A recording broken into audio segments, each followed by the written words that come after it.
Breaking news on Jan 23, 2023. Former SSL boss Mark Croskery distances himself from fraud scandal and FBI called into help. In a bold move to bring those responsible to justice, the United States Federal Bureau of Investigation, FBI, has been called in to assist local authorities in the investigation of the massive fraud at investment firm Stocks and Securities Limited, SSL. Finance Minister Dr. Nigel Clark made the announcement during a special policy address on the regulation of the financial sector in response to the scandal that has shaken the nation to its core. No stone will be left unturned, Clark declared, making it clear that the government will not rest until those responsible are held accountable. If and when such assets are identified, all legal steps will be taken to restrain these assets with the intention of full forfeiture, he added.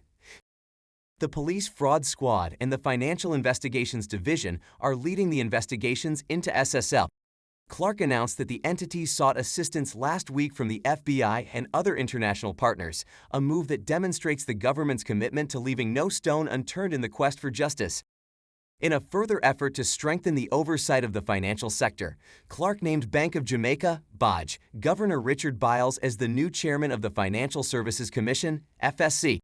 He also announced that BOJ executives Wayne Robinson, Senior Deputy Governor, George Roper, Deputy Governor, and Jide Louis, Deputy Governor, will serve on the FSC board.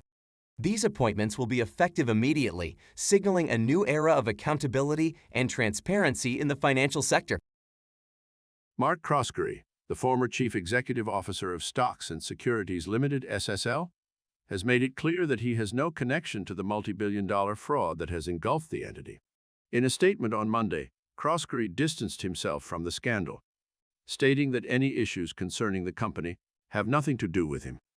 I have had no contact with SSL's directors, the management, or the team which manages client accounts. I am not aware of any fraudulent activity at the entity during my tenure there. Consequently, the issues raised in the public domain concerning SSL have nothing to do with me, the statement read. Croskery added that he was unaware of any efforts made by investigators to contact him, and that he will be pursuing legal action to protect his reputation from what he describes as false and defamatory allegations made on social and traditional media platforms. Last week, Observer Online broke the story of fraudulent activities at SSL, amounting to more than $1.2 billion. Olympian Usain Bolt was among more than 30 people whose investments had been affected. Despite this, Croskery hopes that those who've reportedly suffered losses are made whole in the shortest possible time. The former CEO's statement is a clear indication that he has no involvement in the scandal and that he is not going to be a part of the blame game, but at the same time, he also wants to protect his reputation from any false allegations.